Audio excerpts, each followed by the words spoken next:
Today we're going to launch into a new series, Culture Shift. And really what we're talking about today is vision. We just sang, "Be thou my vision." And so we've been working as a church through our vision. 2 years ago or so, we worked on this new vision, upward, outward, forward. I want to talk a little bit about that, but then today today and the next 3 weeks, we're going to be working through what that looks like going forward. So let's just talk about the vision really quick. Upward, outward, forward. Upward, the upward part of our vision is that we are going to see every person that comes to our church, whether they have not yet entered a relationship with Jesus Christ or whether they've been going to church for 50 years. We want to see every person grow to become more like Jesus. And so upward, every person is growing to become more like Jesus. Outward is that we are going to be a church that goes out into the community. We serve our community. We share the gospel of Christ with our community. And so we're going to go outward and then forward.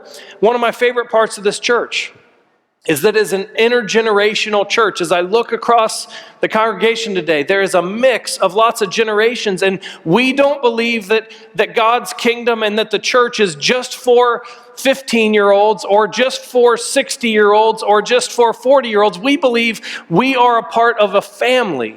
And I love that about this church. And so the forward piece of our vision is that we are going to invest in the future of our church. Today we're going to be talking about looking at the past and looking at what God is doing now. Sometimes we can really try to build the church for today and we can forget to invest in the church of tomorrow, but we're going to invest as a church in the future so that our best days are ahead of us, not behind us. Isn't it great to see all the teens over here? You guys look awesome. You really do. It's good to have them up here. And so we're looking today at the vision, and really what we're going to be talking about over the last 8 or 9 months, we have put together a team that's been looking at what it means for us to live that vision out in the next 3 to 5 years. And so we're going to get to that a little bit later, but I want to start here by asking you a question. I want you to think with me. You don't have to say it out loud. You don't have to talk about it with anyone. I just want you to think. What was the best year, or what has been the best year of your life? Think about that. What was the best year of your life? Is there anyone that would say 2020? Nobody's saying 2020. Come on. Oh, thanks, Ruben. What is the best year of your life? The best year of my life, no question, was 2003 to 2004. And it had to do with this church. And so in 2003, I graduated from college down in Nashville, and I was hired here by the church to come and do junior high ministry. And in that next year, between the summer of 2003 and the summer of 2004, I had the opportunity to minister to the junior hires. How many of you love junior hires? Oh man, are there any junior hires over there that are feeling hurt? Let me tell you this. Junior high ministry was the best. There is nothing better than junior high ministry. And 2003 to 2004 was a great year. So we moved here, or I moved here, and we took my mom and dad's basement, which was an unfinished basement. It's now the house that I live in. And we took that basement and we renovated that basement. Like I say renovated, we put some old nasty carpet down and put a bunch of old nasty furniture in there. And we turned that unfinished basement into the junior high youth room. And over the next year, we saw just a lot of different junior hires come in, and we had an absolute blast. I had just graduated from college. All my youth workers were young adults that were friends of mine. And it was the best year. That year I got engaged and then married to Megan. It was the best year. Let me tell you a little bit about my junior high group real quick. When we first started, I said, "What do you guys want to do?" And one of my junior hires said, "I want to have a science fair." So we had a church junior high science fair, and it was so much fun.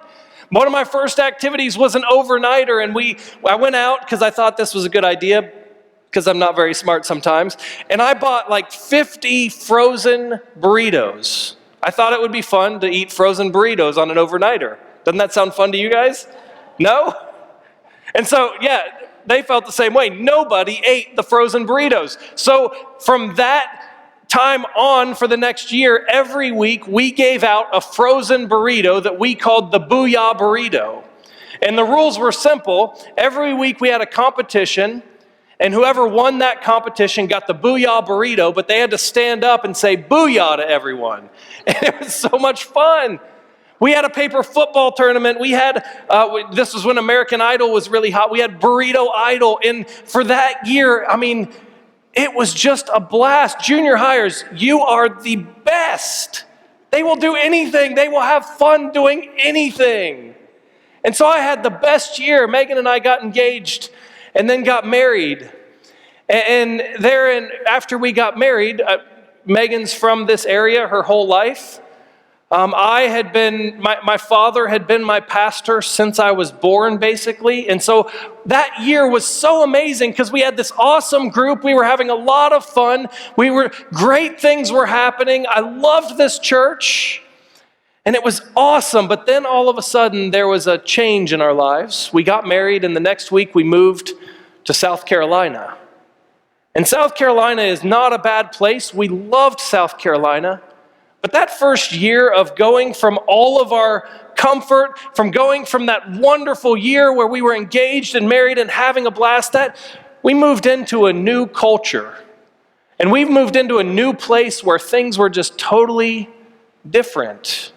We went from junior hires that would do anything, that would have fun doing a science fair, to a youth group that was just different.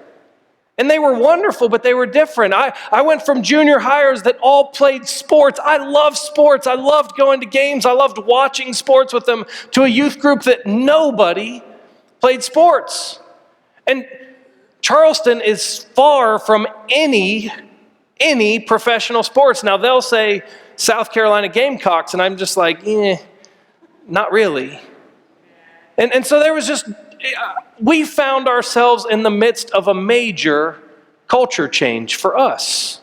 We went from the greatest year of our life, comfort, great things, to a new place, a new beginning, and something really out of our comfort zone. I can tell you today, that was a difficult year. It was a good year. I loved my time in South Carolina. The church was a wonderful church, but it was a difficult year of transition and change and a culture shift in our lives. Sometimes we can get caught up in the past. Sometimes we can get caught up in looking back to the good days, to the golden years, and there were definitely moments during that year and even since then that I've looked back at 2003, 2004 and thought,